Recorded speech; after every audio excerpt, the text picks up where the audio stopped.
Is this book complicated? Yes. The book is very complicated, and it's not anybody's fault. It's all of our fault, and it's your fault, the viewer. You have that much fucking change for like singular story elements or singular conveniences and narrative, then that radically alters the entire landmass, the entire culture of the map. If Tantorum has gunpowder, somebody else has to. There's no way they're keeping that totally to themselves. So who else has gunpowder and who doesn't, and fucking why? Well, Dubois has gunpowder, Atrovia has gunpowder, and Adrana has gunpowder, but they don't like to use it. Weird. Then the South, they have gunpowder in theory, they've access to it, but they don't use it at all. Why? Because they don't have anything else in their society, their structure built around it. That's how much legwork you have to go to say, why do these guys have guns and these guys don't? New invention, and nothing in Southern society is akin to gunpowder. If Tantorum gives them a cannon, they can figure out how to use it just fine. It's a fucking cannon. Point and shoot. Little bit of competency and you won't kill yourself in the process. But why don't they make their own? Because they don't think it's worth it. It's not economically viable for them right now. It's just not what they do. And there could be notions of impersonability in such technology that they have to get over. If you say Adrana has flying machines, does everybody else have flying machines? How does that affect warfare? How does that affect culture? How does that affect everything? When you make a map this big with this many diverse groups, we've got the South. We've got 4 cultures in the South. We've got one of those cultures is fucking Anaku, so that's already like double complicated on its own. We've got giants in the South. We've got Tantorum. We've got Highland Tantorum, which there's a word for that I don't fucking remember. We've got... Huh? I don't remember. The Wulandi. The Wulandi. We've got the Valens. We've got the Murphos folk. We've got Adrana. We've got Southern Adrana. We've got Northern Adrana. We've got the Line. Albadan. What was Hadrian's Wilderness. We've got monsters and giants and shit in Hadrian's Wilderness. Maybe people. We've got Atrovia. We still know fuck all about them. The Valaknir, their neighbors. Yeah, the Valaknir, their neighbors. We've got Lyria. These guys, we know enough about to know we want to kill them. We've got Dubois, which we've reduced to French Tantorum. Right, yeah. And then, because we hate ourselves, because we're all jackasses, we started asking questions about this place. So, like, to say, like, oh, yeah, naval, like, this is the size of Europe, and the primary method of trade through this area is naval, and so these guys have a substantial navy, these guys have a substantial navy, and these guys have a large but ineffective localized navy for short-range travel until these guys decided to develop an established navy. For the sake of mercantilism, you then have to go, well, why wouldn't they sail over here? And now you're asking way too many fucking questions. What do these people have that these guys don't? What impact does it have on the map? How much shit? And it's good to leave that vague because that means then when somebody shows up like, yes, this is the curved reed axe, and it was utilized by the Southerners for shipboarding techniques. Like, but the South doesn't have like reedy areas, so who developed that? Cat. who came up with that shit? We can go, these fuckers. Apparently, this is a tropical space now because they developed the fucking gunpowder. Yeah, whatever. And it's just like, so these guys have air calcum, which exists in 2 forms. It exists in calcum and air calcum. Calcum's a sandy sort of pressing metal, and when hardened, it turns into calcum. The sandy sort of pressing metal is very, very good for like pottery and stuff. You really don't have to apply much change to it to make it a useful everyday utensil. It's like stainless steel in that sense, and it doesn't rust, but it's not pure. When you purify it, it becomes a very rigid but very strong substance, and very, very pretty. And so, like, there's this kind of in-between stage between the early red and the late blue stage of this metals treatment and formation where you can get this really, really good balance of flexible but strong. and they have it. And like, well, if they have it, do they have it? Like, fuck. They would if, well, they did conquer us for a while. There was a 2-hour conversation of a trade deal made by between two people. And it was so fucking detailed. And so now these guys have it. So that's what most of their cannonry and most of their gunpowder is. They've foregone armor a lot of the time in favor of modern armaments for the sake of cost and effectiveness for cost. And so the way they're keeping the edge in that fight, so to speak, against these guys who have gunpowder and these guys who have gunpowder is by using superior materials that they get from people who don't use guns. You're not that complicated, Andre. This book is complicated as shit.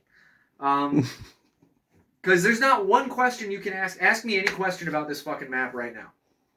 What is the effectiveness of the IUPAC?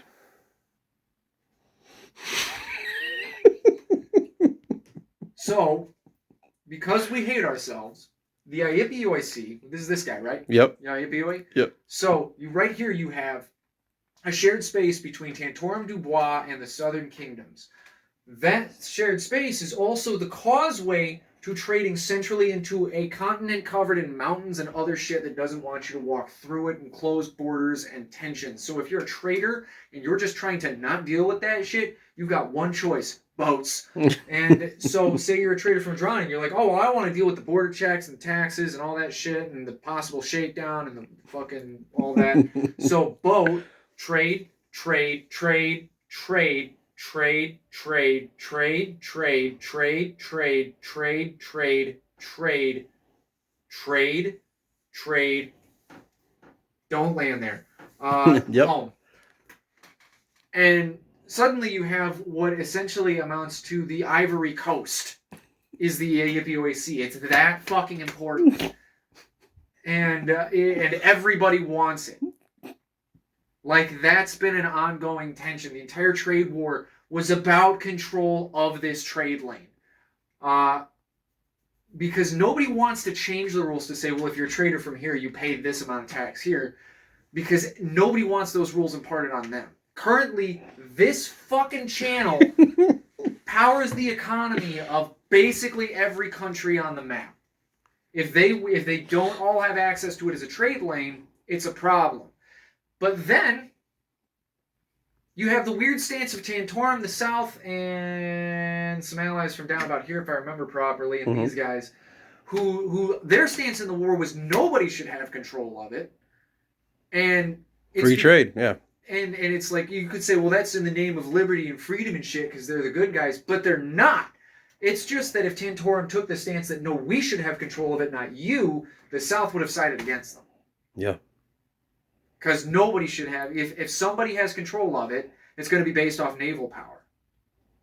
If it's based off naval power, the strongest navy owns all the money on the continent. And the South does not have the strongest navy. So they're only playing equalizing forces in that kind of conflict. To ask that question, you have to ask, what is the geography of the continent? When you realize it's very unfavorable to land travel and land routes, you suddenly realize why everything in this fucking book comes down to boats. That, and truthfully, it's just a more interesting story with that waterway in it. Yeah. When the story centers on the waterway, it gives you sort of a guide of where to tell the story at. Because this we've confined ourselves to this method of travel. So the coast of Tantorum and Adrona, and then the southern coast, and then eventually the coast of Dubois when we get to Seine, and Etrovia when we get to Seine, that's where the story goes, because that's where the water goes. Yeah. You could say this is a story about self-discovery, emotions, spirituality, whatever, but it's really a story about how fucking confining hills and mountains are to land travel. Yeah. It's a logistical story. And that's like just the difficulty of answering a single question about this fucking map. What's the significance of the IUPAC? Why does everybody care about it? Because if this sea dried up, most of the people in this continent would move or die. Yeah. And like you said, well, duh, that's all of human history. Like, well, yeah, duh. Have you ever considered the implications of the Nile River? That's a massive, there's a massive series of things that take place on that one fucking river Right. for like tens of thousands of years. And we have we have the Iappioi Sea, and then what feels like it should be a river, but it's not. It's a big fucking sea. It's a big fucking throughway ocean. This is Lake Superior. Yeah, it is. This, I don't even know. That's like the Black Sea plus. Yeah. The what's the sea next? The Aegean or Right. Take the Mediterranean and then shave some off of Spain, but then also make it travel to Norway. honestly. Okay, now how different does Roman history look? That's about true. I mean, everything about this book has got to be the most complex fucking thing I've ever thought of in my entire life. And it's like, no wonder I'm doing it with two other people because it's that burdensome. It's like, oh, if there's a blight, how does that affect the cultures? Why is Dubois and who in the South, are they fighting? Is this an active fight? If it is an active fight, how does that affect everyone around them? If Dubois is busy fighting Quran on the borders of the mountains there, the Gaiufa Mountains or the Macedonian Mountains, whichever they're called, how does that weaken Quran to the south against the Dacians? How does that affect them? What are the Dacians doing to capitalize on the situation between Quran and Dubois politically? And that's just one thing. That's one little thing. It's like, are they fighting up there? Yep. Well, we have a bunch of questions now. And Quran is technically winning, but yeah, it wraps up all their shit. That's why they're dependent on the Lugnese for holding this southern chunk, and why they're the ones who enforce that order. And the even greater implications of that are because the South has retained control of this mountain range, and they're exploiting it for all the resources that are valuable in there. And Dubois isn't able to, in that same capacity, whose economy is that hurting? Yeah. Suddenly, the lines in the trade war start making a lot more sense as an inevitability, as opposed to a random smattering of temporary agreements.